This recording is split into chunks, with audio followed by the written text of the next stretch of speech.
আসসালামু আলাইকুম। দেশ এবং দেশের বাইরে যারা শুনছেন এবং দেখছেন সবাইকে স্বাগত। এবারের বিষয় ছুলি, স্রোত, টিনিয়া বার্সিকালা ফাঙ্গাল সংক্রমণজনিত কারণে এই স্রোত ছুলি হয়ে থাকে। আমাদের শরীরে মেলাজেসিনিয়া নামক এক প্রকার ফাঙ্গাস অর্থাৎ ছত্রাকের সংক্রমণ এটা হয়ে থাকে।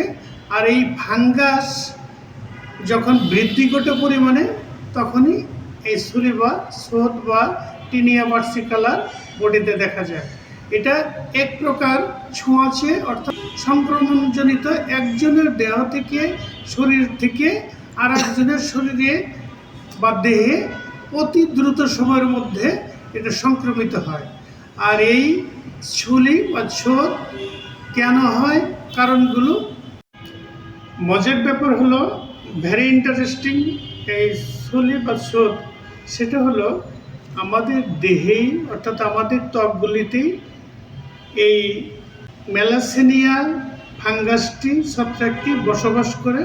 আমাদের দেহের বা শরীরের কোনো বা ত্বকের কোনো ক্ষতি করে না, কিন্তু পরিবেশ, শারীরিক বিভিন্ন পরিপ্রেক্ষিতে বা অবস্থার পরিপ্রেক্ষিতে বা নানাবিধ কারণে যখন শরীরে বা ত্বকে এই যে মেলাসেনিয়া ফাঙ্গাসটি ছত্রাকটির পরিমাণ বৃদ্ধি ঘটে, তখনই আমাদের শরীরে বিভিন্ন স্থানে ত্বকে এই ছুলি বা স্রোত পরিলক্ষিত হয়, দেখা যায়। এটা চুলকাবে, রোদ্রে গেলে, গরমের মধ্যে এই ছুলি বা স্রোত প্রচণ্ড চুলকাবে, জ্বালা করবে, অর্থাৎ জ্বালাকর একটা পরিস্থিতি। ছুলি বা স্রোতের যে প্রধান কারণগুলো সেটা গরম ও আর্দ্র আবহাওয়া। যে সকল লোক প্রচণ্ড গরম ও আর্দ্র আবহাওয়ার মধ্যে বসবাস করেন তাদের এই ছুলি বা স্রোত বেশি হয়ে থাকে। অতিরিক্ত গরম বা ঘাম, যাদের শরীরে অতিরিক্ত ঘাম সৃষ্টি হয় তাদের এই ছুলি বা স্রোত বেশি হয়ে থাকে।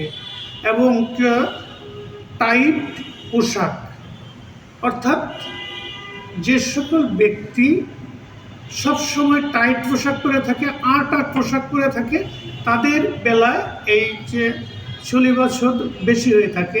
তৈলাক্ত ত্বক, যে সকল ব্যক্তির তৈলাক্ত ত্বক পরিলক্ষিত হয় বা থাকে তাদের এই বেশি হয়ে থাকে। এবং যে সকল মানুষের রোগ প্রতিরোধ ক্ষমতা, যে জীবনী শক্তি দুর্বল হয়ে যাচ্ছে, তাদের এই যে ছুলি বা স্রোত বেশি হয়ে থাকে।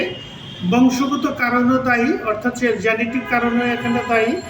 আর হোমিওপ্যাথিতে চমৎকার এর চিকিৎসা আছে সম্পূর্ণরূপে, সেটা হলো সিপিয়া, বসি মাদার, নেট্রামিউর, এবং যদি গ্লিসারিন ও নারিকেল তেল এটা নেট্রামিউরের সাথে মিশিয়ে বহিরাংশে লাগানো যায়, অতি অল্প সময়ের মধ্যে এই ছুলি বা স্রোত থেকে সম্পূর্ণরূপে আরোগ্য বা পরিত্রাণ পাওয়া যায়। ভালো থাকবেন, সুস্থ থাকবেন। আসসালামু আলাইকুম।